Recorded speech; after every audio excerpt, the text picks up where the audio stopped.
Okay, so welcome again to my YouTube channel. हमने Sindh text book board की जो biology book है first year वो शुरू की है। चैप्टर नंबर 1 बायो मालिक्यूल है वो मैंने शुरू किया है और ये हमारा दूसरा लेक्चर होगा। सो पिछले लेक्चर में मैंने आप लोगों को टेक्स्ट बुक जो है उसकी वो पिक्चर दिखाई थी, वहाँ से मैंने किए थे। और अभी मैंने क्या किया है, थोड़े से इसमें चेंजेस कर दिए हैं, मैंने नोट्स बनाए हैं यहाँ पर इन टॉपिक्स के। तो आज का जो हमारा टॉपिक होगा, जिन टॉपिक्स पे हम डिस्कशन करेंगे वो है synthesis and breakdown of macromolecules या पॉलीमर्स। हमने डिस्कशन करनी है कि जो मैक्रोमॉलिक्यूल्स होते हैं या पॉलीमर्स होते हैं उसकी सिंथेसिस कैसे होती है और उसका ब्रेकडाउन कैसे होता है। मैक्रोमॉलिक्यूल्स कॉम्प्लेक्स मॉलिक्यूल्स को बोलते हैं। अगर और भी मैं इसको आसान कर दूं तो पेज नंबर 3 पे और पेज नंबर 4 पे यहाँ पर दो टॉपिक्स आप लोगों की बुक में डिस्कस किए हैं। एक है सिंथेसिस एक ब्रेकडाउन ऑफ मैक्रोमॉलिक्यूल्स, ये हमने पढ़ना है। सिंथेसिस ऑफ मैक्रोमॉलिक्यूल्स कैसे होता है ये वाला पैराग्राफ हमने पढ़ना है। इसके बाद ये पैराग्राफ हमने पढ़ना है, ये डायग्राम भी करेंगे। इसके बाद break down of macromolecules by hydrolysis, ये पैराग्राफ, और आखिरी पोर्शन में हमने ये पैराग्राफ करना है, ये डायग्राम भी हो जाएगा। तो आप बोले कि हमने आज पेज नंबर 3 और 4 पढ़ना है। इसके मैंने नोट्स भी बनाए हैं, कोशिश मैंने की है कि बुक के कोई पॉइंट में स्किप ना करूं, लेकिन फिर भी नोट्स आसान हो। तो देखते हैं मैंने क्या लिखा है। तो हमारा पहला टॉपिक होगा synthesis and breakdown of macromolecules या पॉलीमर्स। सो ये है सिंथेसिस या of macromolecules bye condensation. Okay, सबसे पहला पॉइंट मैंने लिखा है कि the molecules which form structure of the cell and carry out different activities in the cell have high molecular weight and are larger in size. They are called macromolecules या polymers. मैंने यहाँ पर एक point आप लोगों के सामने note किया है कि वो molecules जो कि सेल का स्ट्रक्चर बनाते हैं, फॉर एग्जांपल सेल मेम्ब्रेन बनाते हैं, गोल्जी अपरेटस गोल्जी कॉम्प्लेक्स बनाते हैं, एंडोप्लाज्मिक रेटिकुलम न्यूक्लियस बनाते हैं, और डिफरेंट टाइप्स के एक्टिविटीज़ भी सेल के कैरी आउट कर रहे होते हैं। लिखा है कि वो मॉलिक्यूल्स का जो मॉलिक्यूलर वेट होता है वो नॉर्मली क्या होता है, ज़्यादा होता है, ठीक है, और साइज़ भी उनका ज़्यादा होता है। हज़ारों में आप लोग बोलेंगे कि ये मॉलिक्यूल्स का एटॉमिक नंबर होता है। इन मॉलिक्यूल्स को हम क्या बोलते हैं, मैक्रोमॉलिक्यूल्स बोलते हैं, या हम इसको पॉलीमर्स बोलते हैं। तो सिंपल सी बात आप लोगों को ये पता होनी चाहिए कि सेल जिन चीज़ों से बना है या सेल के अंदर जो डिफरेंट एक्टिविटीज़ होते हैं उसमें कॉम्प्लेक्स मॉलिक्यूल्स होते हैं, और इन कॉम्प्लेक्स मॉलिक्यूल्स को हम मैक्रोमॉलिक्यूल्स या पॉलीमर्स बोलते हैं। मैंने नेक्स्ट पॉइंट डिस्कस किया है कि they are made of small molecules having low molecular weight called micromolecules, monomers या बिल्डिंग ब्लॉक्स। अभी तो हमने ये डिस्कशन की है कि मैक्रोमॉलिक्यूल्स जो है वो कॉम्प्लेक्स होते हैं, उनका मॉलिक्यूलर वेट आप लोग डिस्कस करते हैं ज़्यादा होता है। ये मैक्रोमॉलिक्यूल्स किस चीज़ से बनते हैं, लिखा है कि ये छोटे छोटे माइक्रोमॉलिक्यूल से बनते हैं। उन माइक्रोमॉलिक्यूल्स को हम मोनोमर्स भी बोलते हैं, बिल्डिंग ब्लॉक्स भी बोलते हैं। पिछले लेक्चर में भी मैंने आप लोगों को बताया था कि जिस तरह आप लोग ब्रिक्स देखते हैं ये पूरे के पूरे वॉल को बनाते हैं, तो यहाँ पर आसान अल्फाज में आप लोग बोले कि माइक्रोमॉलिक्यूल्स कंबाइन होकर क्या बनाते हैं, मैक्रोमॉलिक्यूल्स बना देते हैं। थोड़ा सा इसको और भी आसान करते हैं, माइक्रोमॉलिक्यूल्स बॉन्ड बना के मैक्रोमॉलिक्यूल्स बना देते हैं। अब माइक्रोमॉलिक्यूल्स के एग्जांपल्स कौन से हैं ये बुक के अंदर यहाँ नहीं डिस्कस किया, पिछले लेक्चर से मैंने उठाया है। अमाइनो एसिड माइक्रोमॉलिक्यूल्स है, ये कंबाइन होके प्रोटीन बना देते हैं, ये मैक्रोमॉलिक्यूल है। मोनोसैकेराइड्स आप समझे कि मोनोमर्स है, ये कंबाइन होके कार्बोहाइड्रेट बना देते हैं, ये पॉलीमर है या मैक्रोमॉलिक्यूल है। Fatty acid plus glycerol monomers है, ये कंबाइन होके लिपिड्स और फैट्स बना देते हैं, ये मैक्रोमॉलिक्यूल है। न्यूक्लियोटाइड्स आप लोग बोले कि ये माइक्रोमॉलिक्यूल्स है या स्मॉल मॉलिक्यूल्स है, यही एक दूसरे के साथ बॉन्ड्स और रिएक्ट करके ये डीएनए और आरएनए बनाते हैं, ये मैक्रोमॉलिक्यूल है। आसान अल्फाज में इन सारे मॉलिक्यूल्स का लो मॉलिक्यूलर वेट होता है, और जो आप लोगों को ये वाले नज़र आ रहे हैं इनका हाई मॉलिक्यूलर वेट होता है। ये क्या है, ये आप लोगों ने डिस्कस किया है कि अमाइनो एसिड कंबाइन होके प्रोटीन बनाते हैं, मोनोसेकेराइड कंबाइन होके कार्बोहाइड्रेट बनाते हैं एंड सो ऑन। ये सिलसिला ऐसे ही चल रहा होता है। मैंने आगे लिखा है कि macromolecules are constructed from micromolecules by a process called condensation. अभी हमने लिखा ना, डिस्कस किया कि मैक्रोमॉलिक्यूल्स किस चीज़ से बनते हैं, ये इन माइक्रोमॉलिक्यूल्स से बनते हैं। कौन से प्रोसेस की मदद से बनते हैं? कंडेंसेशन की मदद से। तो ये बात आप लोगों को याद होनी चाहिए कि अगर हमने अमाइनो एसिड से प्रोटीन बनाने हैं तो प्रोसेस कौन सा करना होगा? कंडेंसेशन करना होगा। कंडेंसेशन क्या होता है?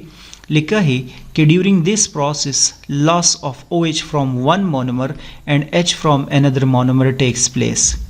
लिखा है कि दो मोनोमर्स होंगे हमारे पास, एक मोनोमर ये है और दूसरा मोनोमर जो है वो ये है। ये दोनों मोनोमर्स है।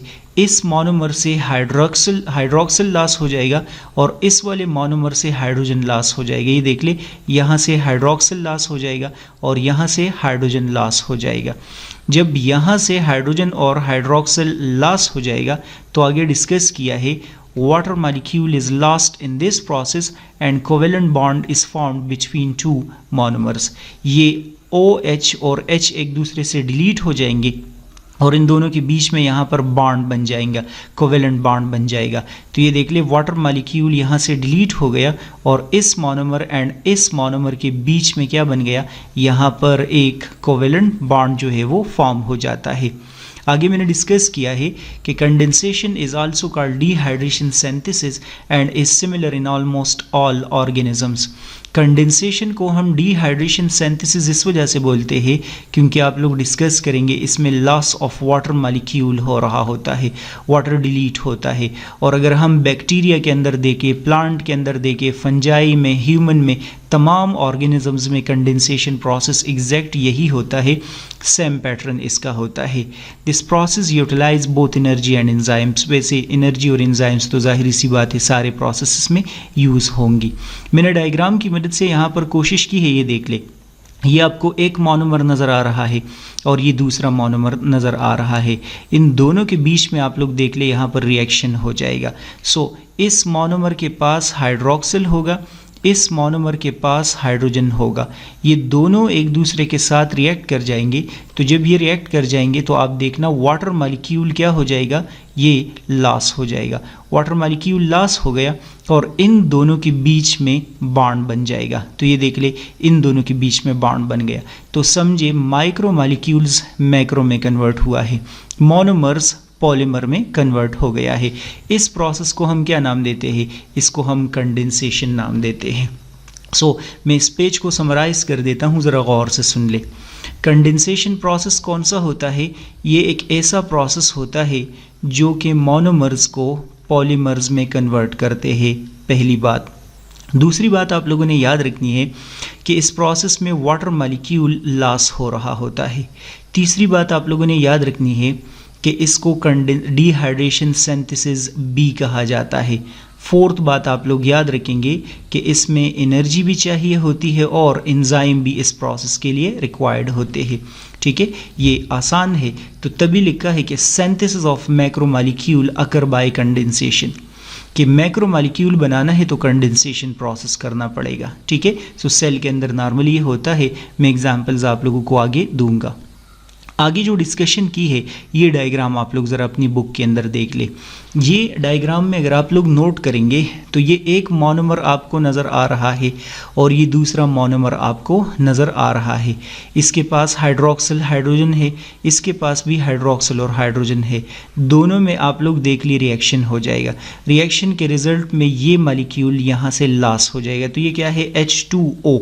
सो जब H2O लॉस हो जाएगा तो देख ले इन दोनों के बीच में क्या हो जाएगा? बॉन्ड बन जाएगा। यह बॉन्ड बन गया है।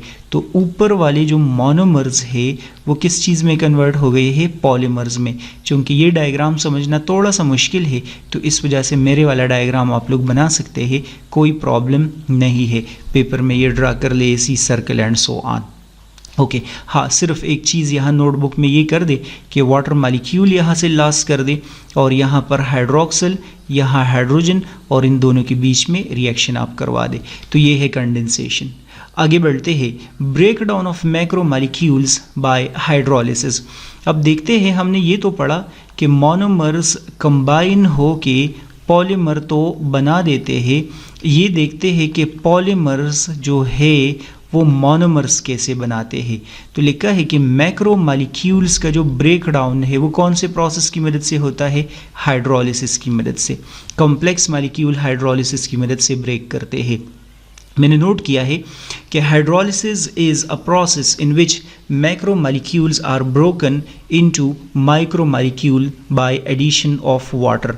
लिखा है कि ये हमारे पास एक माइक्रो मॉलिक्यूल है, इसको किस चीज़ में कन्वर्ट कर दिया जाता है? इसको, ये मैक्रो मॉलिक्यूल है, इसको माइक्रो में कन्वर्ट किया जाता है। ये पॉलीमर है, आप बोले इसको मोनोमर में कन्वर्ट किया जाता है। कैसे कन्वर्ट कर दिया जाता है? By addition of water. यहाँ अभी आप लोग डिस्कस करेंगे कि वाटर क्या होगा? ऐड होगा। पिछले लेक्चर में आप लोगों ने क्या पढ़ा? वाटर लॉस होता है पिछले पार्ट में, यहाँ पर वाटर ऐड हो रहा होता है। नेक्स्ट डिस्कस किया है, it is essentially reverse of condensation. तभी तो ये रिवर्स है ना कंडेंसेशन, क्योंकि उसमें क्या होता है? मोनोमर से पॉलीमर बनते हैं और यहाँ क्या हो रहा है? पॉलीमर से मोनोमर बनते हैं। वहाँ पर क्या हो रहा था? लॉस ऑफ वाटर हो रहा था। यहाँ पर क्या हो रहा है? एडिशन ऑफ वाटर हो रहा है, वाटर ऐड हो रहा होता है। नेक्स्ट मैंने नोट किया है कि ड्यूरिंग दिस प्रोसेस, यहाँ पर से मैं ये मिटा देता हूँ, during this process an OH group from water is attached to one monomer and H is attached to other monomer. मैं डायग्राम की मदद से दिखाता हूँ इस सेंटेंस के अंदर मैंने क्या बताने की कोशिश की है। ये आप लोग सपोज कर ले फॉर अ वाइल कि एक कॉम्प्लेक्स मॉलिक्यूल है, ठीक है। इस कॉम्प्लेक्स मॉलिक्यूल को आप लोग नाम दे पॉलीमर, ठीक है। इस पॉलीमर में आप लोग देख लीजिए छोटे छोटे यूनिट्स आप लोगों को मोनोमर्स नज़र आ रहे हैं 1 2 3 4 और इनके बीच में ये बॉन्ड नज़र आ रहा है। अब मैं चाहता हूँ इसको ब्रेक कर दूँ, तो आप देख ले क्या हो रहा है? एडिशन ऑफ वाटर हो रहा है। एडिशन ऑफ वाटर कैसे हो रहा है? यहाँ पर लिखा है कि ये वाटर हाइड्रोजन और हाइड्रोक्सिल में ब्रेक कर जाएगा।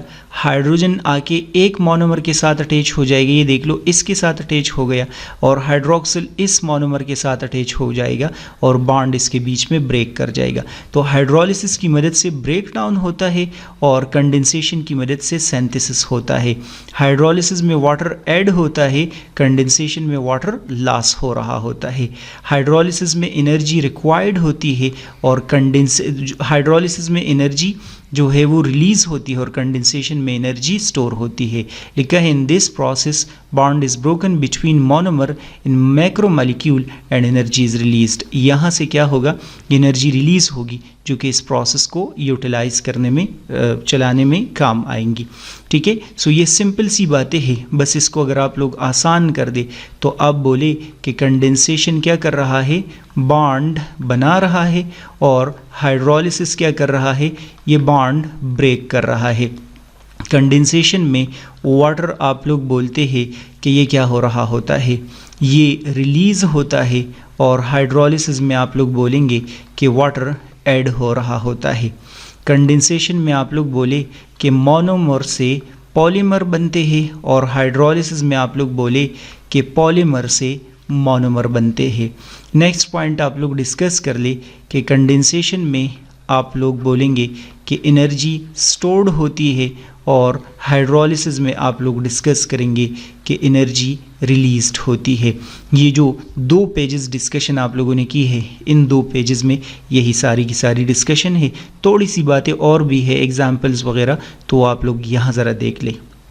हमने डिस्कस करना है what is the importance of condensation and hydrolysis. इसके एग्जाम्पल्स क्या है और इसका इम्पॉर्टेंस क्या होता है, ये हमने डिस्कस करना है।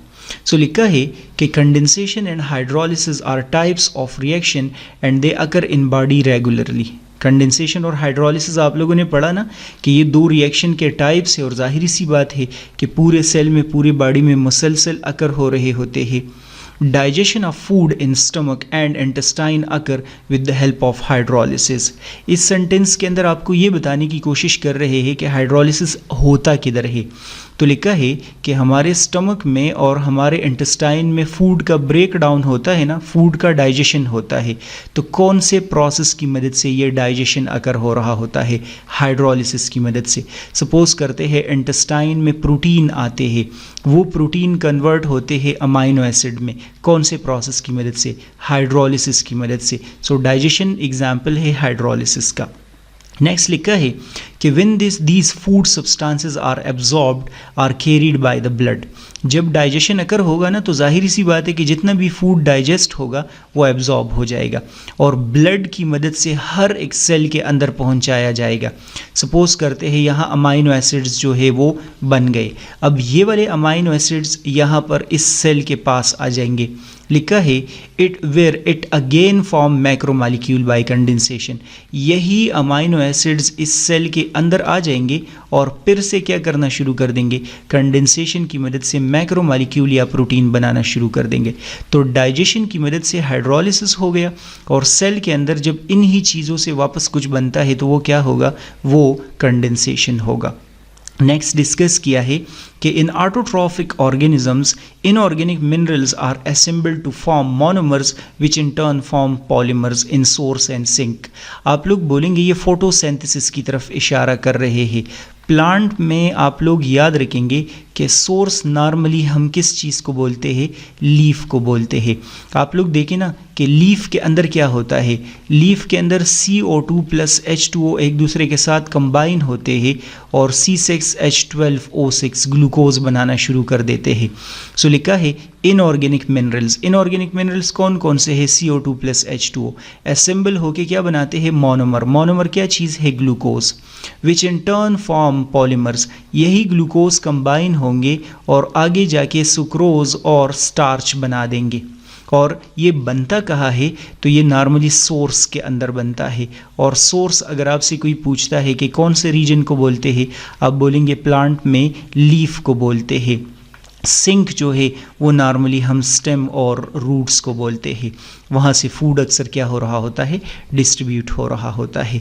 These macromolecules are carried to all parts of the body where they are broken by hydrolysis to release energy और कंस्ट्रक्ट बॉडी पार्ट्स। जाहिर सी बात है कि लीफ के अंदर फूड जब बनेगा तो यहाँ से क्या होगा? यहाँ से पूरे बॉडी में डिस्ट्रीब्यूट हो जाएगा। अब जब पूरे बॉडी में फ्लोएम की मदद से डिस्ट्रीब्यूट होगा तो रिमेनिंग बॉडी इस फूड का क्या करेंगी? या तो इसका ब्रेक डाउन करके इधर से एनर्जी रिलीज़ करनी है, या यहाँ पर बॉडी के डिफरेंट पार्ट्स जो है सेल्यूलोज बनाने हैं, ये बनाना है, वो बनाना है एंड सो ऑन। तो मेरे ख्याल में कि इसमें कोई कन्फ्यूजन नहीं होनी चाहिए। हम क्या पढ़ रहे थे? हम कंडेंसेशन और हाइड्रोलिसिस में डिफरेंशिएशन कर रहे थे। अगर आप लोग वापस अपने उन 2 पेजेस की तरफ जाए जो वहाँ पर मैंने आप लोगों को स्टार्ट में दिखाए थे, ये 2 पेजेस। सो इन 2 पेजेस के अंदर यही सारी डिस्कशन की है। इसमें लिखा है कि कंडेंसेशन क्या है, इस वाले में भी लिखा है कि कंडेंसेशन क्या है, इस पैराग्राफ में लिखा है कि हाइड्रोलिसिस क्या होता है, और इस पैराग्राफ में ये सोर्स और सिंक वाली बातें या डाइजेशन वाली बातें डिस्कस की है। यही एग्जैक्ट नोट्स आप लोग अपने नोटबुक में लिख ले सारे के सारे, और जो है वो यही याद कर ले, कोई मसला नहीं होगा आप लोगों को। लाइक सब्सक्राइब शेयर ज़रूर कर ले अपने फ्रेंड्स के साथ। और अगर आप लोगों को लगता है कि नोट्स काम आ रहे हैं तो मुझे कमेंट्स में ज़रूर बता दें। और फेडरल बोर्ड बायोलॉजी के लेक्चर्स मैंने अलग अपलोड किए हैं, सिंध का जो कोर्स है वो अलग है। दोनों के लैंग्वेज वगैरह में थोड़ा सा डिफरेंट है, तो मैं कोशिश कर रहा हूँ कि एग्जैक्ट उसी पैटर्न में फॉलो कर लो। नेक्स्ट वीडियो लेक्चर आप लोग देख ले। गुड बाय, अल्लाह हाफिज़।